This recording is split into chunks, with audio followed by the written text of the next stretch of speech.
The city of Riverside woke slowly, a thin mist curling off the river that cut through downtown. As if even the air hesitated before another day began, the skyline glittered with glass towers that caught the early sunlight, their surfaces fractured into gold and silver shards. Beneath them, the streets stirred with the mundane rhythm of buses groaning at stops, delivery trucks rattling across asphalt, and pedestrians clutching paper cups of coffee like lifelines. For most people, it was a morning like any other. For Sarah Johnson, this was the morning she had worked 2 decades to reach. Her silver sedan rolled into the staff parking lot of Riverside Police Headquarters just before 6:45 a.m. The lot was quiet, the kind of stillness that belongs only to the earliest hours, broken occasionally by the bark of a police dog from the kennels or the distant wail of a siren. Still fading into the city, patrol cars were lined neatly in rows, their white and blue paint reflecting the light in sharp angles. Spaces reserved for ranking staff sat largely empty. Most officers had yet to arrive for their shifts. Sarah eased into a spot near the side entrance, cut the engine, and sat for a moment, both hands resting on the steering wheel. Her reflection in the rearview mirror stared back, eyes calm, mouth set, posture deliberate. She wore a fitted black blazer and dark trousers, her hair pulled back in a low bun. No uniform yet. That would come later. Today she wanted to walk in like any other professional.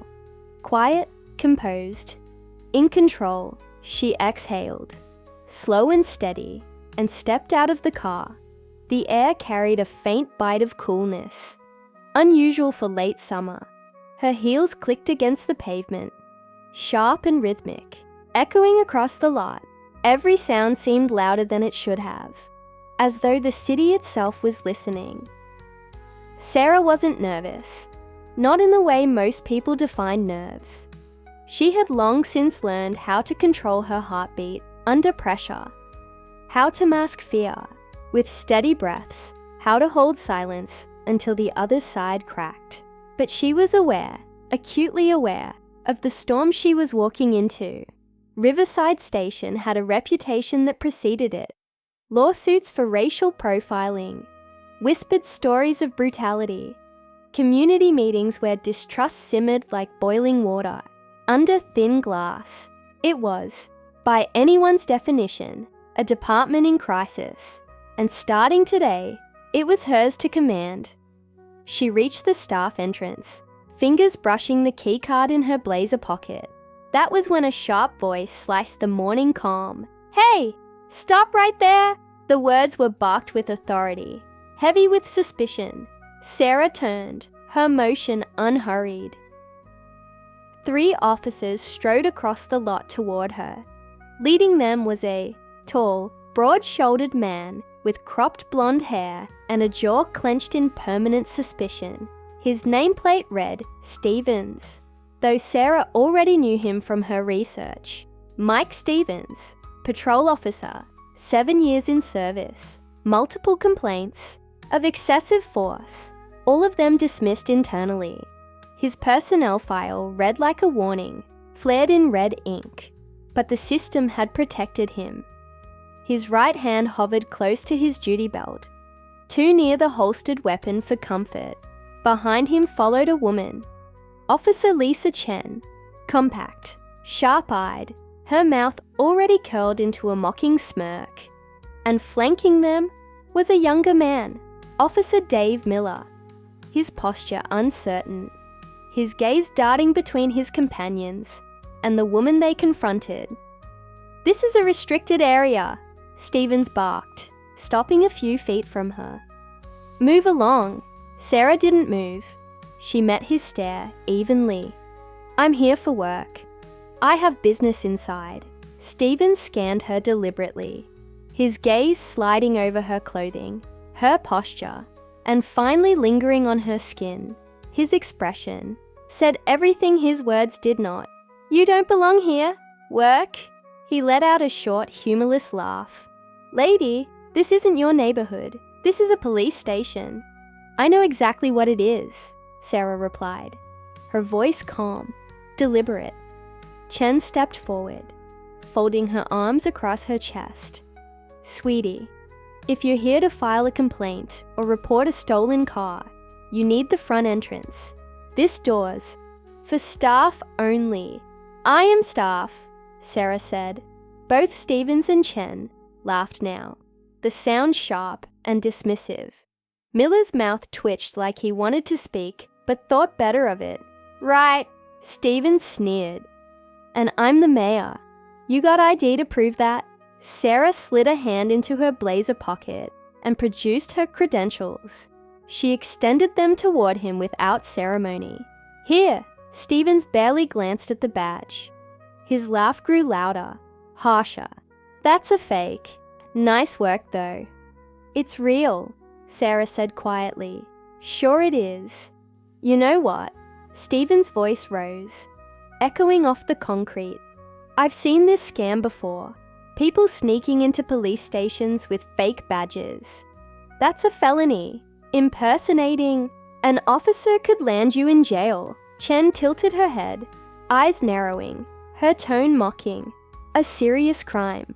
Might be best for you to walk away before this gets worse." Miller's jaw tightened. His gaze flicked once more to Sarah, then to Stevens, then down at the ground. He looked like a man caught between conscience and fear. "You've got 10 seconds to move," Stevens said, his tone cold and final. "Or I'm placing you under arrest." Sarah inhaled slowly. She let her eyes move across the trio, one by one, steady and unflinching. Her voice, when it came, was quiet but sharp as ice glass. "Are you sure you want to do this? Lady, I don't know what game you're playing, but it ends now." Stevens stepped closer, his hand brushing the edge of his holster. Sarah didn't flinch, didn't argue, didn't raise her voice. She simply looked at him, her silence heavier than any accusation. Then she turned toward the door. "I'm going inside now." Her heels struck the pavement with deliberate rhythm as she walked past them. "Don't you walk away from me," Stevens roared, spinning after her. "That's obstruction, grounds for arrest." Sarah stopped at the door. She turned her head slightly, not fully, just enough to let her words carry. "I haven't done anything wrong." Chen's laugh rang out, brittle, forced. "Sounds like someone's in over her head." Sarah's gaze flicked back to Stevens. Her tone was soft, but cutting. "Do you treat all women like this? Or just the black ones?" The question landed like a thunderclap. Stevens' jaw tightened. Chen's smirk faltered. Miller's shoulders hunched, shame etched into his face. Sarah pushed open the door and stepped inside. The click of it shutting was soft, almost delicate, but it echoed in the silence that followed like a gavel striking wood. Outside, the trio stood motionless. Stevens' face was red, his fists clenched. Chen shifted her weight uneasily. Miller let out a breath he hadn't realized he was holding. Something about that didn't feel right. Miller muttered. "What didn't feel right?" Stevens snapped. "We caught someone trying to sneak into the station with fake credentials." Stevens continued quickly, as if convincing himself. "That's our job." Miller's voice was quieter now. What if nothing?" Stevens cut him off, his voice sharp as a blade. "Trust me, we'll never see her again." But Miller didn't believe that.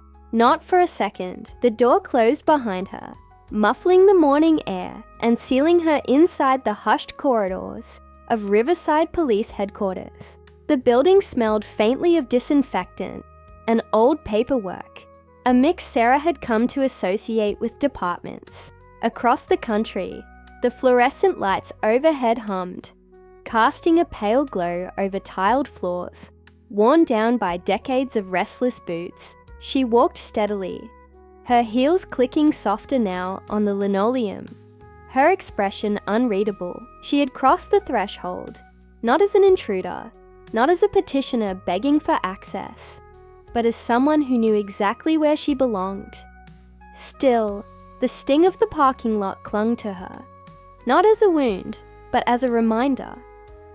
This department did not expect her, and that was precisely why she was here. As she moved down the corridor, heads began to turn. A clerk with a stack of files paused mid-step, blinking as if unsure whether to offer assistance or raise an alarm. 2 patrol officers, cups of steaming coffee in hand, slowed their conversation to a stop, their eyes narrowing in confusion. One whispered something to the other, who glanced sharply at Sarah before quickly looking away. It was subtle, but Sarah had lived long enough to recognize the weight of unspoken questions. Who is she? Why is she here? And beneath those questions, the quieter, more dangerous one. Does she belong? She ignored them, her steps unbroken. She knew where she was going. The administrative wing, the briefing room beyond it. She had studied blueprints of the station for weeks, memorizing the layout. She could have walked these halls blindfolded. Yet she didn't rush. Every second was a test. Every interaction, or lack of one, was information. She catalogued it. Oh, the officer who glanced at her badge and immediately dismissed it as counterfeit. The receptionist who shifted uncomfortably but didn't speak. The detective who raised his brows but said nothing as she passed. Silence was its own kind of indictment. It told her more than words ever could. By the time she reached the double doors of the main briefing room, the murmurs had already spread. Inside, the air was taut, filled with the low buzz of voices. More officers had arrived, some already seated, others standing in clusters. The room itself was a relic. Rows of scuffed chairs facing a podium, a projector mounted crookedly on the ceiling, bulletin boards layered with years of forgotten notices. Sarah paused just outside, listening. Some woman came through staff entrance. Can you believe that?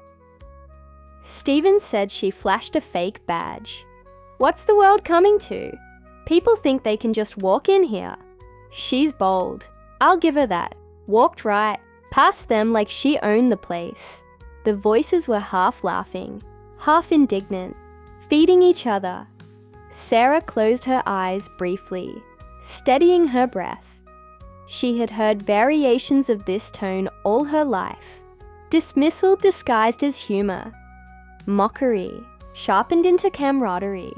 It was the sound of people reinforcing each other's prejudice, mistaking cruelty for community. When she pushed open the doors, the voices faltered. Every head turned. Conversations cut short, like strings pulled taut and snapped. 25 officers filled the room, and for a heartbeat, none of them seemed to know how to react. Sarah walked in without hesitation, her heels striking the tile like deliberate punctuation. She didn't carry herself like a guest or a petitioner. She carried herself like gravity. Her gaze swept the room once, registering faces, memorizing reactions.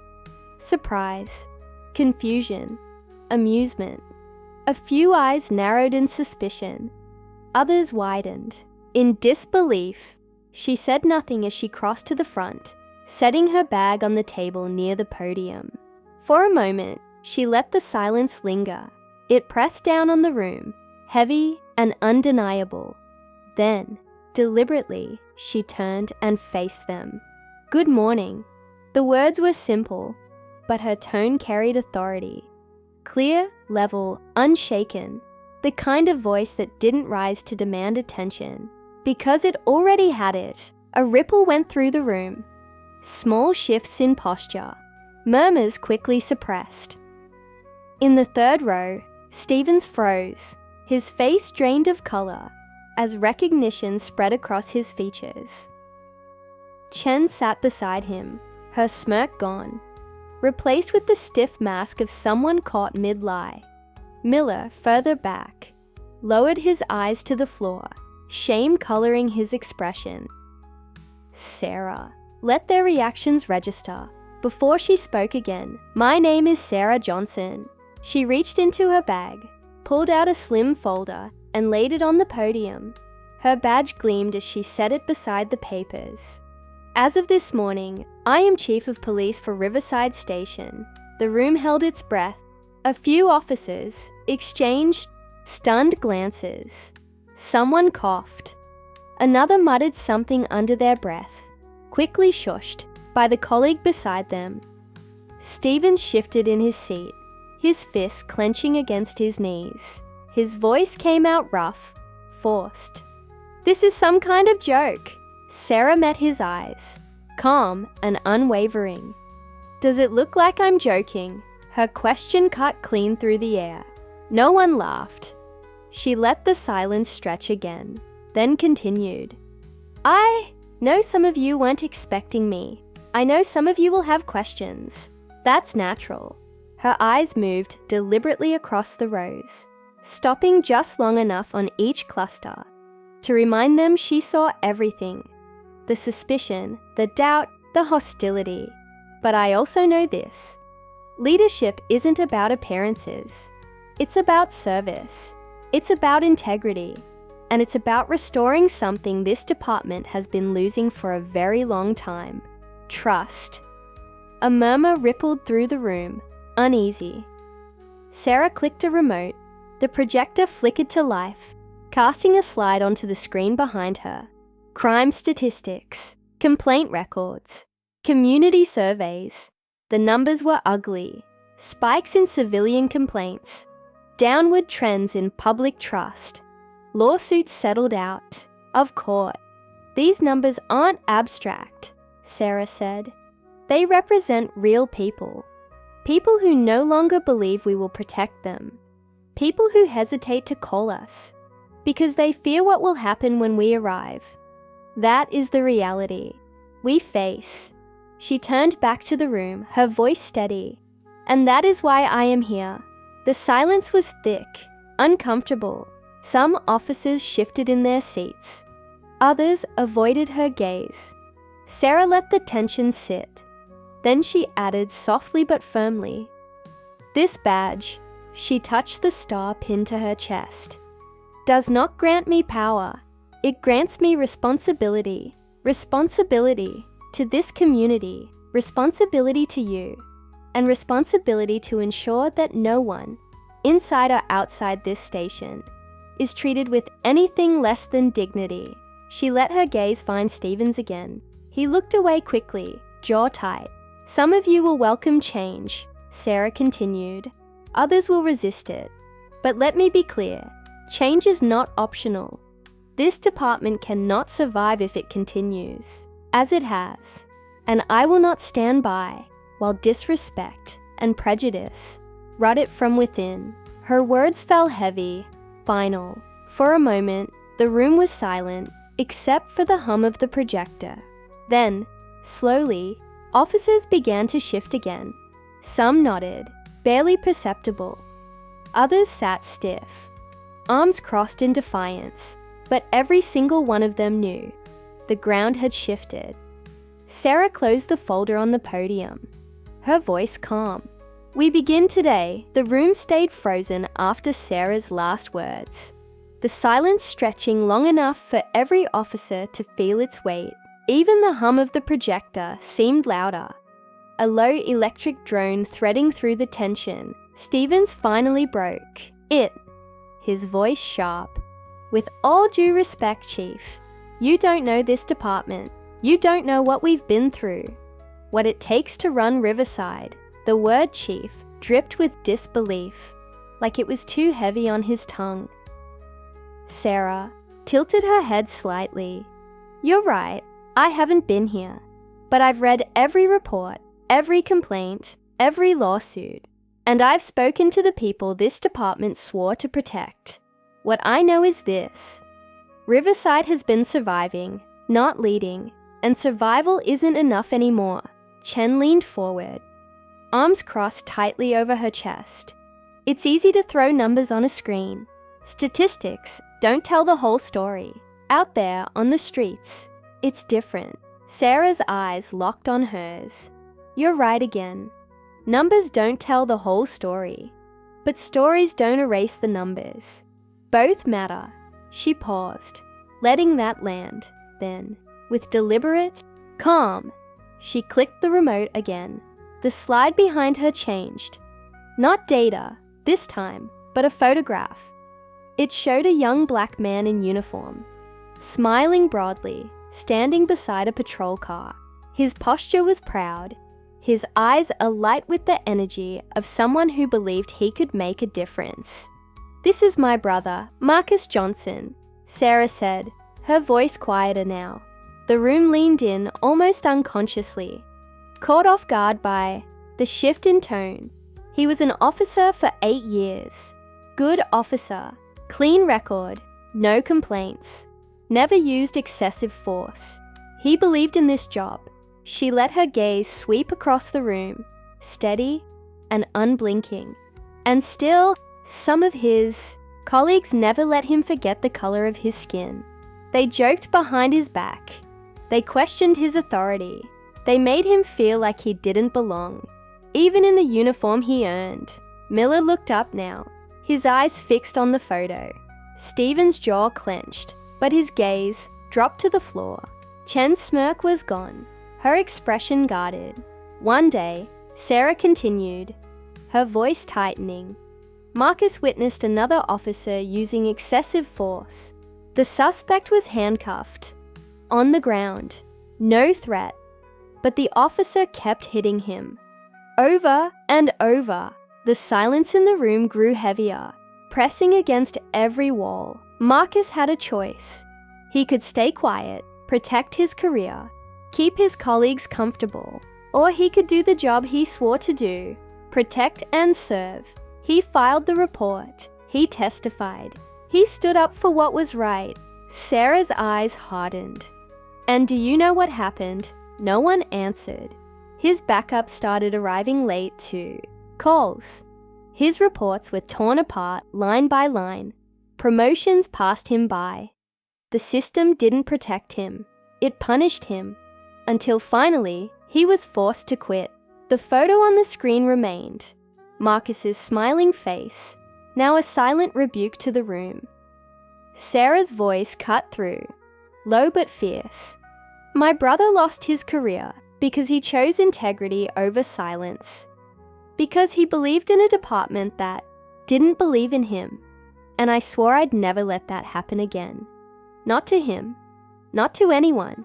She stepped away from the podium now, closer to the rows of officers. Her gaze moved deliberately, touching each face. So understand this. I'm not here to keep the peace inside these walls.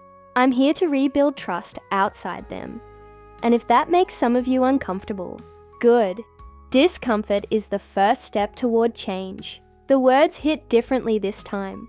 Not just data, not just authority, but something raw, human. A low murmur started at the back of the room.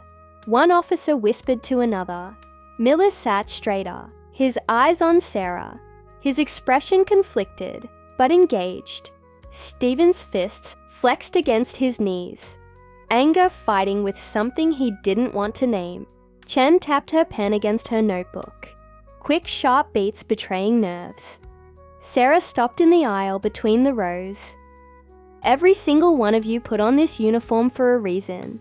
Some of you wanted power, some of you wanted respect, but most of you, at least I hope most, wanted to make a difference, to protect people, to serve justice, to be better than the worst of the world.